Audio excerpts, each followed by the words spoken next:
Okay, so I hope you found that TG12 was easy. Okay, TG13 really isn't that much harder. Okay, it just, the problems are a little more complex, so we have to use some of our skills that we've learned before to solve these problems. So in a problem like this, we have sine of 2x equals root 2 over 2, and we want to solve it exactly without using a calculator. Okay, now, so this relies on our knowledge of the unit circle. It also relies on our knowledge of solving equations. Okay. Now, we don't know how to do an inverse when we have this stinking number in here, this 2. All right. This doesn't do, there's no way for us to solve it. We don't know what we're doing. All right. It needs to be a sine of x. So we're actually going to create a new variable. Okay. Perfectly legal. All right. This is something that you can do. So we're going to create a new variable so that we can take an inverse. So we're going to create a new variable. We're going to call it u. It really doesn't matter what we call it. I'm calling it u because that's what the book does, and I'm trying to stay consistent. All right, so we're going to say u equals 2x. So I create a new variable, it's equal to 2x. I'm going to rewrite my equation using my new variable. Sine u equals root 2 over 2. Now, we know how to solve this. In fact, we solved this exact problem in TG12 in the notes. Okay, so the inverse of sine, okay, so that we can solve for u, is pi over 4 and 3 pi over 4. Now remember that we learned last time that for us to get all the solutions, it's plus 2k pi. Alright, so we have these two solutions. So u equals this and u equals that. Now, if you forgot how to solve this, go back to TG12's video and I do this exact problem in the very beginning. Okay? So I'm not going to go into how I found this because you can find that already. But that's not what I wanted. That's not the answer I wanted. I wanted my answer to be x. So I'm going to replace now u with 2x. So I have 2x equals pi over 4 plus 2k pi. And 2x equals 3 pi over 4 plus 2k pi. And I'm going to solve for x. So now we're using these algebraic skills that we've learned before. Okay. So my one answer, sorry, I'm all over the board here. I'm going to write over here. X equals pi over 8 plus k pi. Okay, and I know I'm going to have, where did the 8 come from, Miss Hurst? Okay. Pi over 4 divided by 2 is pi over 8. All right. Now, the next question that I have is, or the next one I have, divided by 2 here. Okay, I'm going to end up with x equals 3 pi over 8 plus k pi. Okay, another question I can hear coming up all over the place is, Ms. Hurst, what happened to the 2? Okay, what is 2 divided by 2 right here? Okay, it's 1. So the 2's disappear. It's plus k pi. All right, so that's the answer to that one. Now, the next problems that we're going to do, we're going to involve the calculator, but also going to involve that table that you found in the previous one. Maybe I need to make copies of that table so you can have them in your hands, so you don't have to look at the book all the time. I think I'll probably do that for tomorrow. All right.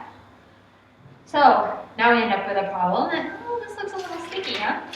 All right, really not hard. Algebra. So if I have a solution like this, and what I really want, and I'll tell you this right now, I want cosine by itself. I want to be able to take the inverse. So let's see, how can I get cosine by itself? First step, add 1 to both sides. 8 cosine x equals 1.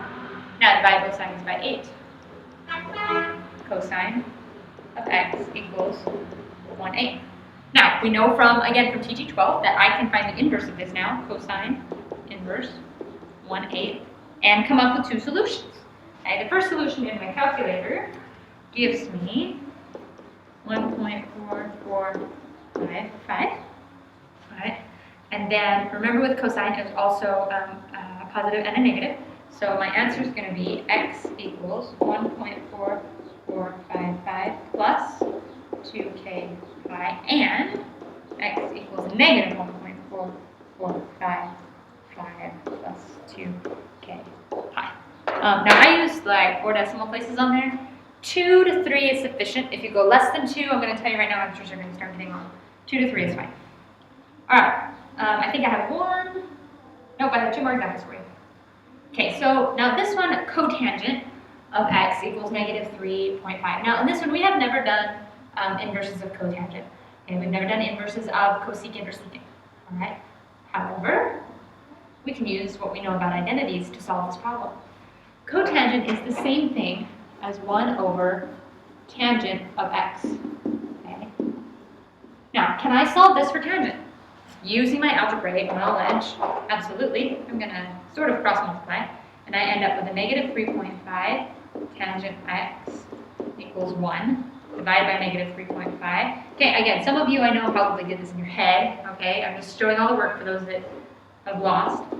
And I get tangent of x equals 1 over negative 3.5. Now I can solve for x, and I end up with the tangent, the inverse tangent, 1 over negative 3.5.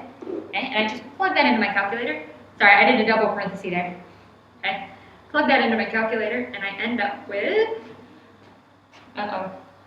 my notes are sloppy, so this might not be the exact answer, but according to my notes, it's negative 0.278 plus k pi. Alright, so this 2 might be a 1. I can't tell from my notes. So anyhow, but with tangent, remember that is all real numbers. Okay, we don't have to worry about bounding in on any way, and we add k pi. The chart gives us that. So this is how we solved a cotangent problem. You would do the same thing if you ended up with cosecant or secant. Put 1 over it and solve the same way we did here. Okay, last one. Okay, 5 sine x over 4 equals 4. Okay, so we're going to take a step out here for a second, and I want to say this is what we don't do. Okay, so let me make that very clear. I'm going to draw a big circle with an X in it. Okay, this is what we don't do, but I'm giving you this. I want to show you what I'm going to see people do, and I can already see it coming. Okay, we're going to lose the 5 for just a moment. If I have a problem like this, sine x over 4 equals 4, I cannot take the 4 out of there. I cannot say sine x equals 4 times 4. Okay, does not work. Okay, cannot do that. No way. Not allowed. Okay, this is inside the sine function. It has to stay that way. Okay, now there are other ways around this, and we're going to show you these other ways around this, but do not be multiplying by 4. All right, now that I have showed you what not to do, let's see what we do. Okay, so I have 5 sine x over 4 equals 4. Well, first of all, I'm going to get rid of this 5 in front of the sine function. Divide by 5. And I have sine of x over 4 equals 4. Okay, now remember what we did in the very beginning when we we picked a new variable. We're going to do that same thing here. We're going to pick a new variable. We're going to call it u again, equals x over 4. And then this won't come into play again until the very end. So I have sine of u equals 4/5 sine inverse 4. Okay, now some of you can do this. I'm not sure if this one would actually work that well. Okay. My first instinct when I saw this problem was to use the triangles to solve it, but use your calculators. So, anyhow, all right. So my problem here, sine inverse of sine of 4/5. I pop it into my calculator, and I end up with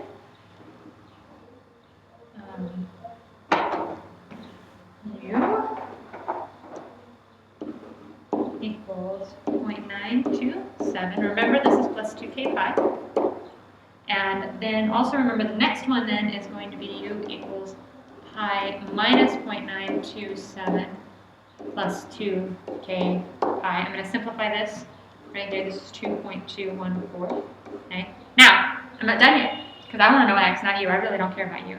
So I have x over 4 equals 0.927 plus 2k pi. I solved that by multiplying the whole thing by 4. And I end up with x equals